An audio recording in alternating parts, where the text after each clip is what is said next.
नमस्कार साथियों, मैं आज अति महत्वपूर्ण सेशन के साथ आपके सामने पुनः उपस्थित हुआ हूं ताकि आने वाला एग्जाम में आपको अधिक से अधिक मदद मिल सके। जो भी बीपीएससी टीचर एग्जामिनेशन का तैयारी कर रहे हैं दोस्तों, खास करके सभी आप वीडियो देखने का प्रयास कीजिएगा। एक एक वीडियो आपके एग्जाम मॉडल तैयार किया जा रहा है। तो पहला क्वेश्चन है, सिंधु सभ्यता का सर्वाधिक पश्चिमी पुरास्थल में कौन सा नदी है?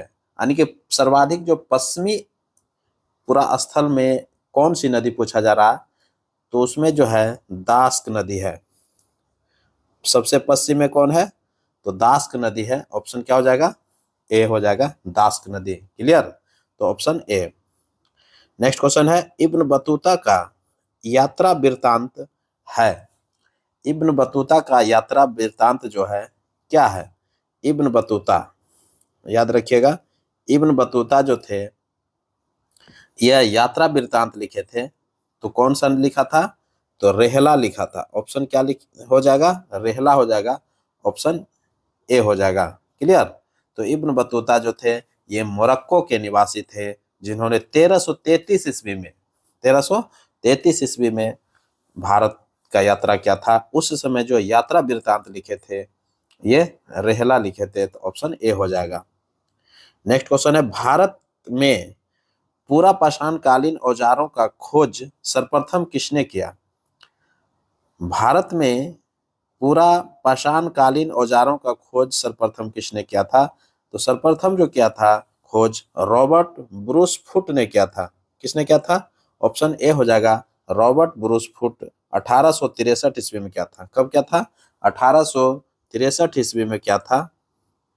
क्लियर? तो भारत में पूरा पाषाणकालीन औजारों का जो खोज किया था रॉबर्ट ब्रूस फुट ने किया था। 1863 ईस्वी में किया था। ऑप्शन ए हो जाएगा। नेक्स्ट क्वेश्चन है, मेगास्थनीज ने भारत समाज को मेगास्थनीज ने भारतीय समाज को, यहाँ भारतीय समाज कर लीजिएगा, भारतीय भारतीय समाज को मेगास्थनीज ने भारतीय समाज को कितने भागों में विभाजित किया था? तो 7 भागों में विभाजित किया था। कितने भागों में विभाजित किया था? 7 भागों में विभाजित किया था। तो ऑप्शन 7 तो ऑप्शन दिख नहीं रहा, तो इसलिए नन ऑफ दीज हो जाएगा। ऑप्शन ई हो जाएगा, नन ऑफ दीज। आंसर क्या हो जाएगा? तो 7 भागों में विभाजित किया था। ऑप्शन क्या हो जाएगा? None of these. 7 कर लीजिएगा आप लोग आंसर। क्लियर? तो भारतीय समाज को मेगास्थनीज ने इंडिका पुस्तक में जो है 7 वर्गों में विभाजित किया था। क्लियर? तो ऑप्शन नन ऑफ दीज हो जाएगा। नेक्स्ट क्वेश्चन है, भरहुत स्तूप का निर्माण किसने करवाया था? भरहुत स्तूप का निर्माण जो है पुष्यमित्र शुंग ने करवाया था। किसने करवाया था? पुष्यमित्र शुंग ने करवाया था। ऑप्शन ए हो जाएगा। क्लियर? नेक्स्ट क्वेश्चन है, महमूद गजनी किसके समकालीन थे? महमूद गजनी जो है राजेंद्र प्रथम के समकालीन थे। किसके समकालीन थे? राजेंद्र प्रथम के समकालीन थे। तो महमूद गजनी जो है भारत पर कितने बार आक्रमण किए थे? 17 बार आक्रमण किए थे।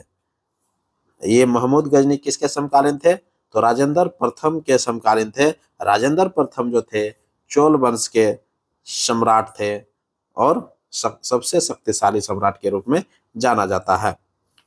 नेक्स्ट क्वेश्चन है, अलाउद्दीन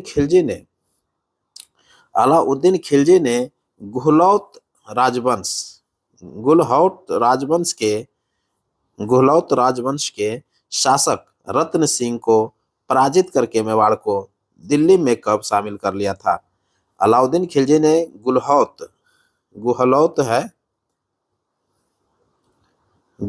होता है, गुहलौत राजवंश के शासक रत्न सिंह को पराजित करके मेवाड़ को दिल्ली में कब शामिल कर लिया था? तो 1303 ईस्वी में शामिल कर लिया था। कब क्या था? 1303 ईस्वी में शामिल किया था। ऑप्शन बी हो जाएगा। क्लियर? तो मेवाड़ को अलाउद्दीन खिलजी ने रत्न सिंह से छीन करके दिल्ली में कब मिला लिया था? 1303 ईस्वी में। क्लियर? नेक्स्ट क्वेश्चन है, अकबर ने किस राज्य को 1572 ईस्वी में मुगल साम्राज्य में मिला लिया था? अकबर ने किस राज्य को 1572 ईस्वी में मुगल साम्राज्य में मिला लिया था? तो गुजरात को मिला लिया था। किसको मिला था? गुजरात को मिला था। ऑप्शन बी हो जाएगा। क्लियर? तो अकबर ने गुजरात को 1572 ईस्वी में मुगल साम्राज्य में मिला लिया था। क्लियर रखिएगा। नेक्स्ट क्वेश्चन है, और गुजरात विजय के उपलक्ष्य में ही अकबर ने बुलंद दरवाजा का निर्माण आगरा में करवाया था दोस्तों। नेक्स्ट क्वेश्चन है, कौन सा कथन असत्य है? एक एक करके कथन देखेंगे। व्यक्ति है और जन्म मृत्यु से संबंधित स्थान है। क्लियर? तो पहला ऑप्शन है कबीर दास। कबीर दास का जो जन्म हुआ था कहाँ हुआ था? तो मगहर में हुआ था। कहाँ हुआ था? मगहर में हुआ था। यह बिल्कुल सत्य है। रामानुजाचार्य का जो जन्म हुआ था पेराम्बूर में हुआ था। बिल्कुल सत्य है, पेराम्बूर में हुआ था। रामानंद का जन्म कहाँ हुआ था? तो रामानंद का जन्म जो हुआ था प्रयाग में हुआ था। क्लियर? यह भी सत्य है। तो ये तीनों कथन उपयुक्त में से सत्य है। मीराबाई का जन्म कहाँ हुआ था? चौकारी में हुआ था। चौकारी, ध्यान में रखिएगा, मीराबाई का जन्म चौकारी में हुआ था। तो कबीरदास का मगहर से संबंधित है, रामानुजाचार्य पेराम्बूर से संबंधित है और रामानंद प्रयाग से संबंधित है एवं मीराबाई जो है चौकारी से संबंधित है। इन सभी का जन्म जो है स्थान से संबंधित है। तो क्लियर हो गया होगा। ये तीनों कथन जो है सत्य है। तो ऑप्शन क्या हो जाएगा? उपयुक्त में से कोई नहीं हो जाएगा, एक भी असत्य नहीं मिला, तो ऑप्शन ई हो जाएगा, सभी सत्य है। नेक्स्ट क्वेश्चन है, घाघरा का युद्ध क्या है? घाघरा का युद्ध 6 मई को हुआ था। देखिए मैं लिख दिया है, मई हो जाएगा, 6 मई। घाघरा का युद्ध 6 मई 1529 ईस्वी को हुई थी, जिसमें किसकी हार हुई थी? घाघरा के युद्ध में जो है अफगानों की हार हुई थी दोस्तों। घाघरा का युद्ध 6 मई 1529 ईस्वी को बाबर एवं अफगानों के बीच में लड़ा गया था और अफगानों की हार हो गई थी। क्लियर? ये बाबर जो है उस समय लगातार 4 वर्षों तक 4 युद्ध किए थे। पानीपत का प्रथम युद्ध हुआ था 1526 ईस्वी में और फिर हुआ बाबर के, ये पानीपत का जो प्रथम युद्ध हुआ था किसके साथ हुआ था? तो बाबर एवं इब्राहिम लोदी के साथ हुआ था। इब्राहिम लोदी जो है इस युद्ध में पराजित हो जाते हैं और इस युद्ध स्थल में ही मारा जाता है। क्लियर? दूसरा युद्ध जो लड़ते हैं 1527 ईस्वी में, 1527 ईस्वी में, अब फिर 1528 ईस्वी में, अब फिर जो है 1529 ईस्वी में, ये लगातार जो है 4 युद्ध जीतते हैं बाबर। चारों युद्ध जो है बाबर जीतते हैं। क्लियर? तो वही है घाघरा का युद्ध 1529 में किसकी हार हो गई थी? तो अफगानों की हार हो गई थी। क्लियर? नेक्स्ट क्वेश्चन है, 4 बाग बनाने की परंपरा की शुरुआत किसके समय हुई थी? 4 बाग बनाने की परंपरा की शुरुआत जो है, 4 बाग बनाने की परंपरा की शुरुआत किसके समय हुई थी? तो अकबर के समय हुआ था। तो ऑप्शन क्या हो जाएगा? ऑप्शन सी हो जाएगा, अकबर। क्लियर? नेक्स्ट क्वेश्चन है, सर टॉमस रो क्या है? सर टॉमस रो किसका राजदूत था जो 1615 ईस्वी में जहांगीर के दरबार में आया था? सर टॉमस रो किसका राजदूत था जो 1615 ईस्वी में जहांगीर के दरबार में आया था? तो जेम्स प्रथम का था। जेम्स, सर टॉमस रो किसका राजदूत था? तो जेम्स प्रथम का राजदूत था जो कि 1615 ईस्वी में जहांगीर के दरबार में भारत आया था। तो ऑप्शन ए हो जाएगा। नेक्स्ट क्वेश्चन है, कौन सा कथन असत्य है? एक एक करके कथन देखेंगे और सभी कथनों पर हम लोग विचार करेंगे। तो पहला कथन क्या है? तो पहला कथन है, सबसे भारी धातु कौन है? सबसे भारी धातु जो है पैलेडियम है। तो सबसे जो भारी धातु है पैलेडियम नहीं है, ये बिल्कुल गलत है। क्लियर? दूसरा है, सबसे मजबूत धातु टंगस्टन है। सबसे जो मजबूत धातु है वह क्या है? टंगस्टन है। तो ध्यान में रखिएगा, सबसे मजबूत धातु जो है वो टंगस्टन है। ये क्लियर है।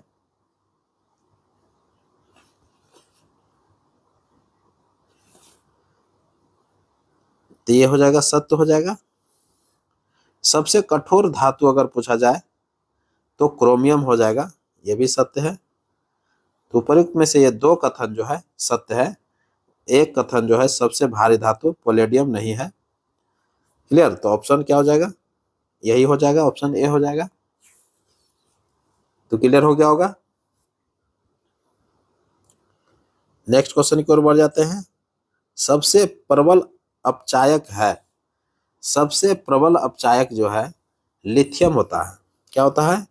लिथियम होता है, Li। सबसे प्रबल अपचायक जो होता है लिथियम होता है, Li जिसको बोलते हैं। तो ऑप्शन दिया हुआ नहीं है, तो इसलिए नन ऑफ दिस हो जाएगा। तो आंसर क्या हो जाएगा? सबसे प्रबल अपचायक लिथियम। नेक्स्ट क्वेश्चन है, किसके ऑक्साइड उभयधर्मी होते हैं? किसके ऑक्साइड जो है उभयधर्मी होते हैं? तो किसका ऑक्साइड उभयधर्मी होता है? तो एल्युमिनियम का होता है, जिंक का होता है और लेड का होता है, इन सभी का जो है होता है। तो एल्युमिनियम, जिंक और लेड ऑप्शन दिया हुआ है। एल्युमिनियम दिया हुआ, जिंक दिया है, Fr दे दिया हुआ है, ये गलत हो गया। Cl दिया, FBr, ये भी नहीं होगा। Li, Bi, ये एक भी नहीं ऑप्शन है, तो इसलिए नन ऑफ दिस हो जाएगा। क्लियर? तो आंसर क्या हो जाएगा? एल्युमिनियम हो जाएगा, जिंक हो जाएगा Zn, और Pb हो जाएगा लेड, Pb। क्लियर? तो इन सभी का जो ऑक्साइड होता है उभयधर्मी होते हैं। क्लियर? नेक्स्ट क्वेश्चन है, कौन सा कथन सत्य है? कौन सा कथन सत्य है? तो एक एक करके कथन को हम लोग देखेंगे। पहला कथन है, प्राकृतिक गैस में 95% हाइड्रोकार्बन होता है, जिसमें 80% मीथेन रहता है।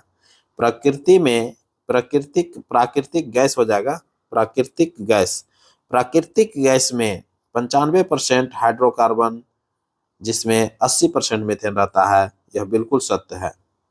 दूसरा, प्रोड्यूसर गैस का ऊष्मीय मान जो है 1100 से 1750 किलो कैलोरी प्रति केजी होता है, बिल्कुल सत्य है। प्रोड्यूसर गैस का ऊष्मीय मान जो होता है 1100 से 1750 किलो कैलोरी प्रति केजी होता है, यह बिल्कुल सत्य है। तीसरा है, जल गैस का ऊष्मीय मान 2500 से 2800 किलो कैलोरी प्रति केजी होता है, यह बिल्कुल सत्य है।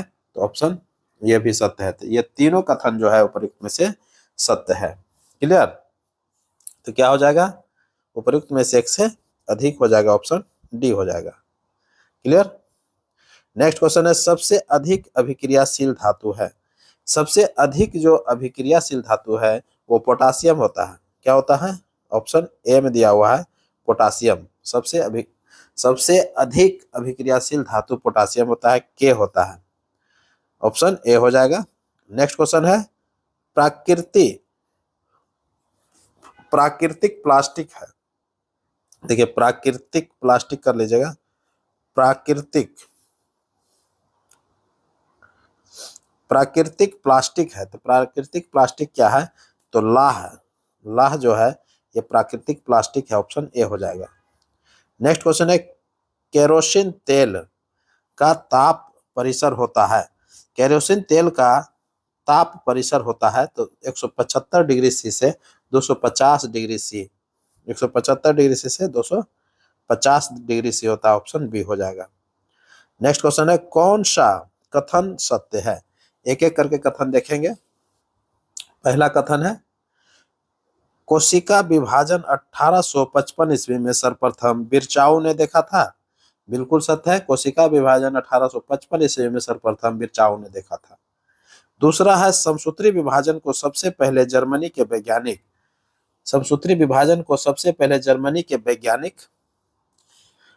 वाल्थेयर फ्लेमिंग ने 1879 में देखा, और इस प्रक्रिया को 1882 ईस्वी में माइटोसिस नाम दिया। यह कायिक कोशिका में होता है, यह बिल्कुल सत्य है। ये दोनों कथन सत्य है। तीसरा है, कोशिका विभाजन 3 प्रकार से होता है, यह भी सत्य है। तो ये तीनों कथन जो है उपयुक्त में से सत्य है। तो ऑप्शन क्या हो जाएगा? ऑप्शन डी हो जाएगा, उपयुक्त में से एक से अधिक। नेक्स्ट क्वेश्चन है, लाइसोसोम क्या है? लाइसोसोम में कितने प्रकार के एंजाइम पाए जाते हैं? लाइसोसोम में कितने प्रकार के एंजाइम पाए जाते हैं?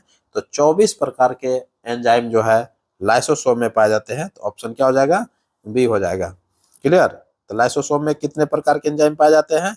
24 प्रकार के एंजाइम पाए जाते हैं। नेक्स्ट क्वेश्चन है, राइबोसोम नाम किसने दिया था? राइबोसोम का जो नाम दिया था वो रॉबर्ट ने दिया था। किसने क्या दिया था? रॉबर्ट ने दिया था। ऑप्शन बी हो जाएगा। नेक्स्ट क्वेश्चन है, निम्न का सही मिलान करें। निम्न में से सही मिलान कीजिए। पदार्थ है और पीएच मान है। शराब का पीएच मान 2.8 होता है, बिल्कुल सत्य है। 2.8 जो है शराब का पीएच मान होता है। सिरका का 2.4 होता है, बिल्कुल सत्य है। और लार का पीएच मान 6.5 होता है, यह भी सत्य है। उपरोक्त में से ये तीनों कथन सत्य है, तो ऑप्शन क्या हो जाएगा? डी हो जाएगा। क्लियर? और दूध का पीएच मान 6.4 होता है, यह भी ध्यान में रखिएगा। लार का पीएच मान 6.5 और दूध का 6.4। सिरका का 2.4 और शराब का 2.8 और नींबू का 2.2 होता है, ध्यान में रखिएगा। क्लोरीन गैस बनाने की डेकन विधि में प्रयुक्त उत्प्रेरक है। क्लोरीन गैस बनाने की डेकन विधि में जो प्रयुक्त उत्प्रेरक होता है वो क्यूपरिक क्लोराइड होता है।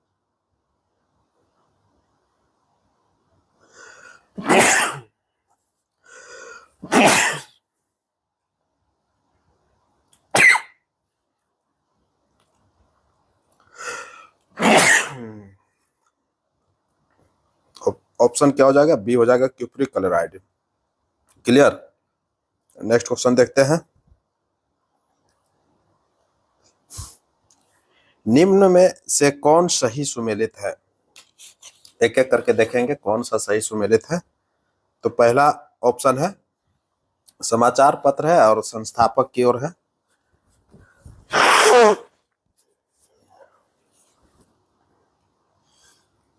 पहला ऑप्शन है स्वदेश मित्रम। स्वदेश मित्रम के संस्थापक कौन थे? जीएस अय्यर है। तो स्वदेश मित्रम के संस्थापक जो थे जीएस अय्यर थे, यह बिल्कुल सत्य है। क्लियर? और जीएस अय्यर जो है ये स्वदेश मित्रम का प्रकाशन मद्रास से करते थे। कहां से करते थे? स्वदेश मित्रम कहां से प्रकाशित होता था? तो मद्रास से होता था। किसने किया था संस्थापक? तो जीएस अय्यर ने किया था, बिल्कुल सत्य है। दूसरा है रप्त गुप्तूर। क्या है? रप्त गुप्तार। तो रप्त गुप्तार जो है ये दादा भाई नेरोजी का है, बिल्कुल सत्य है। रप्त गुप्तार जो है ये दादा भाई नेरोजी ने ही प्रकाशित किया था और बंबई से किया था। कहां से किया था? बॉम्बे से किया था। 1851 ईस्वी में क्या था? यह एक गुजराती पाक्षिक पत्र थे। क्या थे? यह एक गुजराती पाक्षिक समाचार पत्र था। तो बंबई से प्रकाशित होता था, 1851 में हुआ था। किसने किया था? तो दादा भाई नेरोजी ने किया था। क्लियर? यह भी सत्य है। तीसरा है समाचार दर्पण। समाचार दर्पण के संस्थापक विलियम कैरी को माना जाता है, बिल्कुल सत्य है। तो ये भी सत्य हो गया, तीनों ऑप्शन सत्य है। तो समाचार दर्पण ये साप्ताहिक प्रथम बंगला साप्ताहिक समाचार पत्र था ये, जो कि कलकत्ता से प्रकाशित होता था। समाचार दर्पण क्या था? 1818 ईस्वी में कलकत्ता से प्रकाशित होता था और यह प्रथम बंगला साप्ताहिक समाचार पत्र था जिन्होंने विलियम कैरी ने स्थापना किया था। क्लियर हो गया होगा? तो ये तीनों कथन सत्य है, उपरोक्त में से एक से अधिक हो जाएगा, ऑप्शन डी हो जाएगा। नेक्स्ट क्वेश्चन है अमेरिकी स्वतंत्रता आंदोलन। ये अंतिम क्वेश्चन आ गया। कह रहा है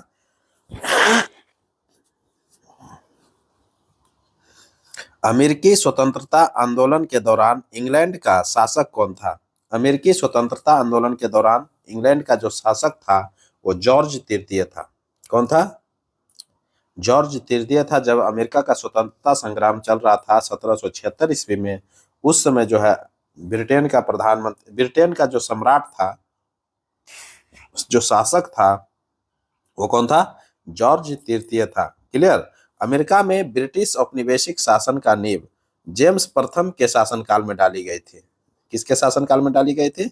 जेम्स प्रथम के शासनकाल में अमेरिका में ब्रिटिश औपनिवेशिक शासन का नींव डाली गई थी। अमेरिका मूल निवासी को अमेरिकी मूल निवासी को जो है रेड इंडियन कहते थे। क्या कहते थे? रेड इंडियन कहा करते हैं। और पूर्ण स्वतंत्रता जो है अमेरिका 4 जुलाई 1776 ईस्वी को हो गया था। और 4 जुलाई के दिन ही जो है ये अमेरिका स्वतंत्रता दिवस अपना मनाता है। अमेरिका का स्वतंत्रता युद्ध 1783 ईस्वी में पेरिस की संधि के साथ समाप्त हो गया था। इस संधि के तहत ब्रिटेन ने उत्तरी अमेरिका के 13 अंग्रेजी उपनिवेशों की स्वतंत्रता स्वीकार कर ली थी। जब यह संधि हुआ था, पेरिस की संधि 1783 ईस्वी में, तो उस समय जो है क्या हुआ था, ब्रिटेन जो है उत्तरी अमेरिका के 13 अंग्रेजी उपनिवेशों की स्वतंत्रता स्वीकार कर लिया था। अमेरिका स्वतंत्रता संग्राम के नायक जो थे जॉर्ज वाशिंगटन थे, जो बाद में अमेरिका के प्रथम राष्ट्रपति बने थे। तो अमेरिका का कभी कभी क्वेश्चन पूछ लेता है कि प्रथम राष्ट्रपति कौन थे, तो जॉर्ज वाशिंगटन थे। क्लियर? कौन थे? जॉर्ज वाशिंगटन थे। क्लियर हो गया होगा।